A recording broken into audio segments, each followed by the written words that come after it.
Chapitre 60. La loi du nouveau royaume. Comme la Pâque approchait, Jésus se dirigea de nouveau vers Jérusalem. Dans son cœur régnait la paix qu'engendre la certitude de l'accord parfait avec la volonté du Père, et d'un pas rapide, il s'avançait vers le lieu du sacrifice. Mais un sentiment de mystère, de doute et de crainte dominait les disciples. Le Sauveur allait devant eux. Les disciples étaient angoissés, et ceux qui suivaient étaient dans la crainte. Une fois de plus, le Christ appela auprès de lui les 12, et d'une manière plus claire que jamais, il leur annonça la trahison et les souffrances qu'il allait endurer. « Voici, dit-il, nous montons à Jérusalem, et tout ce qui a été écrit par les prophètes au sujet du Fils de l'homme s'accomplira.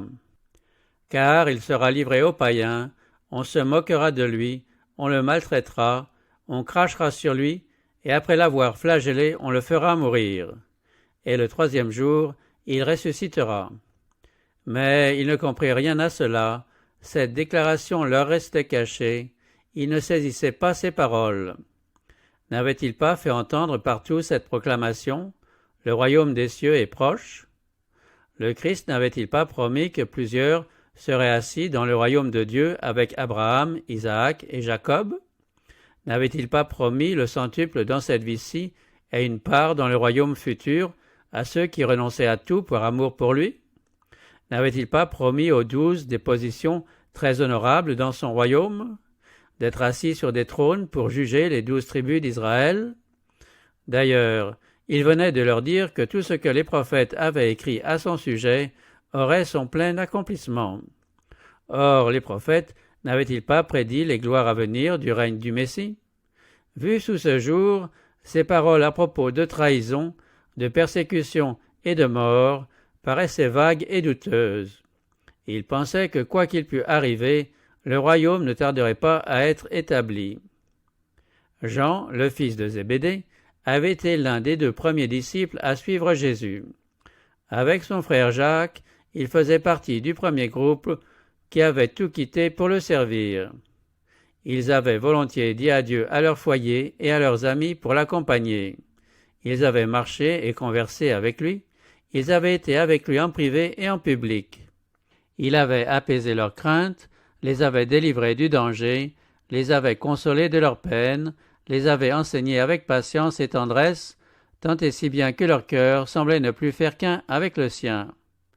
L'amour ardent qu'il lui vouait leur faisait désirer d'être aussi près de lui que possible dans son royaume.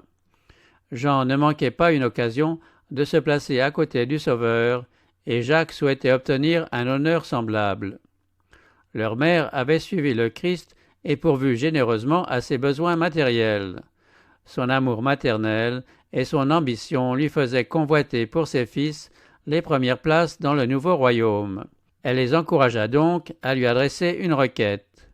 La mère et les fils vinrent ensemble à Jésus, lui demandant de leur accorder ce que leur cœur désirait.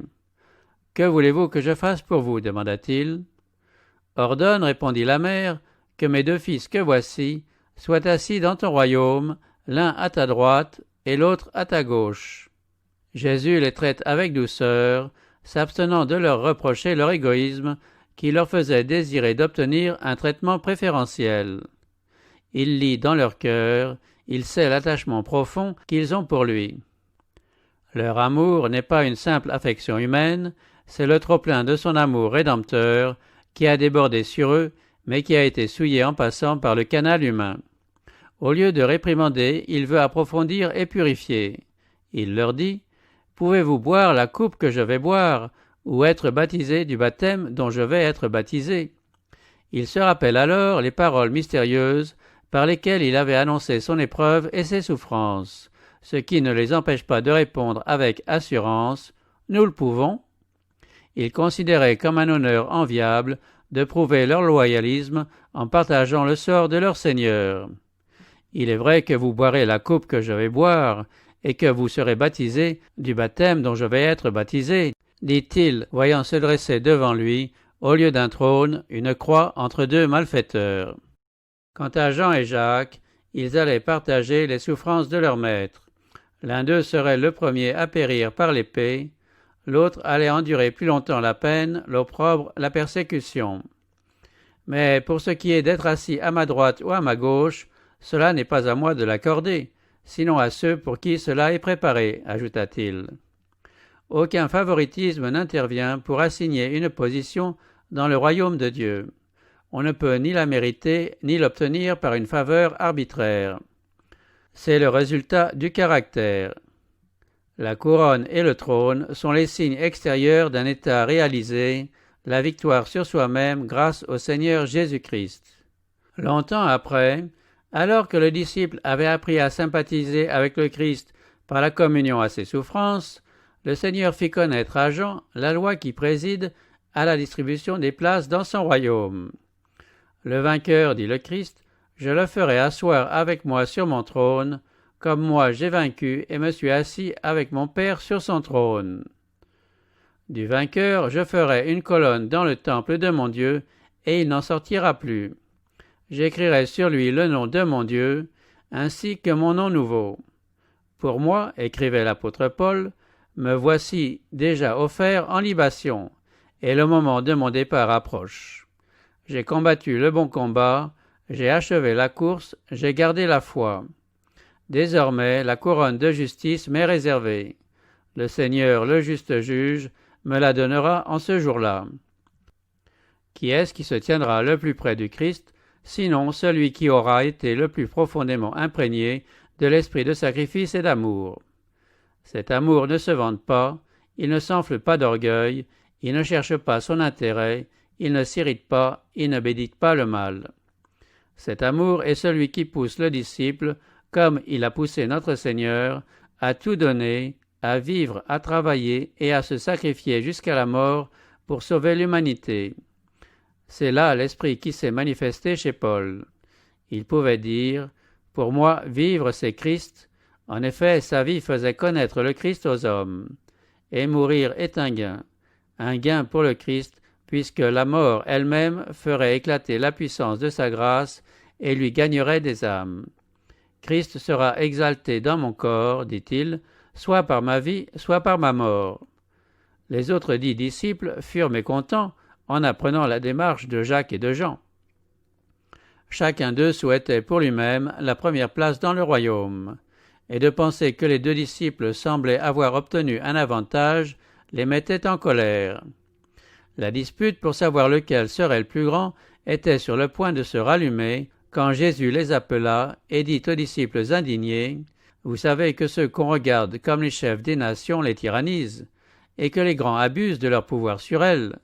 Il n'en est pas de même parmi vous. » Dans les royaumes de ce monde, une position signifie augmentation de prestige.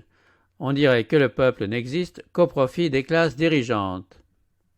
Influence, richesse, instruction, autant de moyens pour les chefs de gouverner les masses.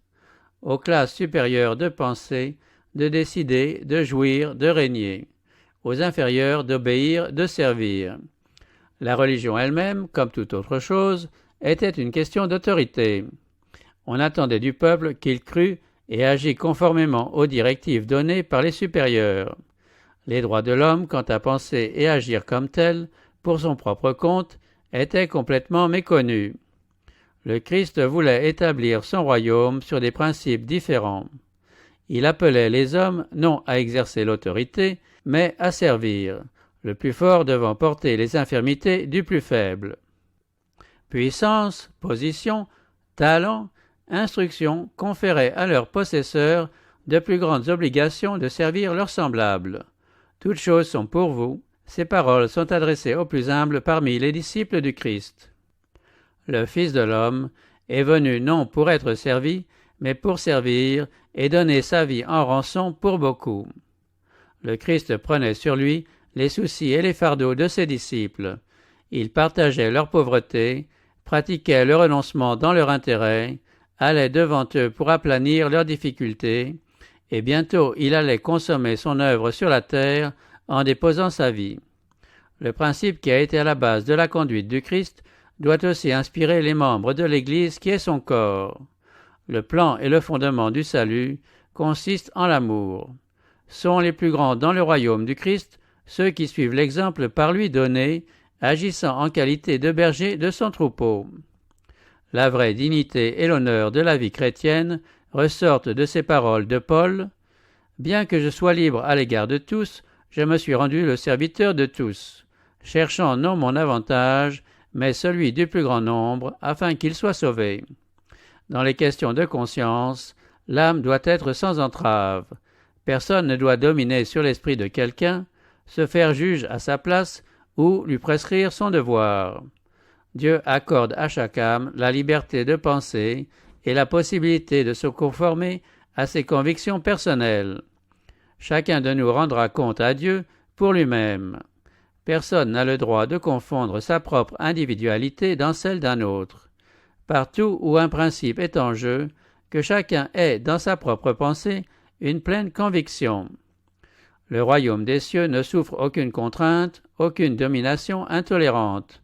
Les anges du ciel ne viennent pas sur la terre pour gouverner et exiger des hommages, mais en qualité de messagers de miséricorde pour coopérer au relèvement de l'humanité.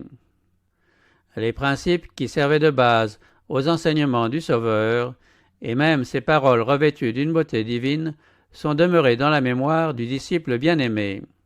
Jusqu'à la fin de ses jours, son témoignage s'est résumé en ces termes. « Voici le message que vous avez entendu dès le commencement. Aimons-nous les uns les autres.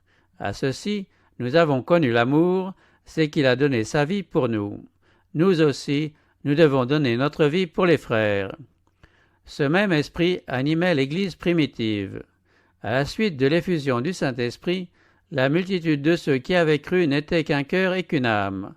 Nul ne disait que ses biens lui appartenaient en propre. Il n'y avait parmi eux aucun indigent. Avec une grande puissance,